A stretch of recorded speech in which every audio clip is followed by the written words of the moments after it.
Usiangalie mtumishi anavyokufurahisha na usiangalie mshirika anavyokufurahisha. Mkikubali na kutii mtakula mema ya nchi. Unatii maelekezo ya Mungu. Mema ni kitu gani? Mema sio material things. Mema ni nafsi yako imejaa kitu gani?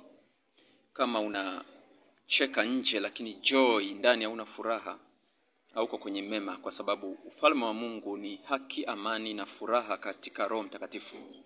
Hicho ndo kipimo kujua kwamba niko na Mungu. Lazima utakuwa mtu wa haki. Alafu furaha na amani vitakuja. Usipokuwa haki, furaha na amani vinaondoka. Kwa hiyo kama hujatii, maana yake hujatubu na kuacha maovu, utaombewa unavyoombewa.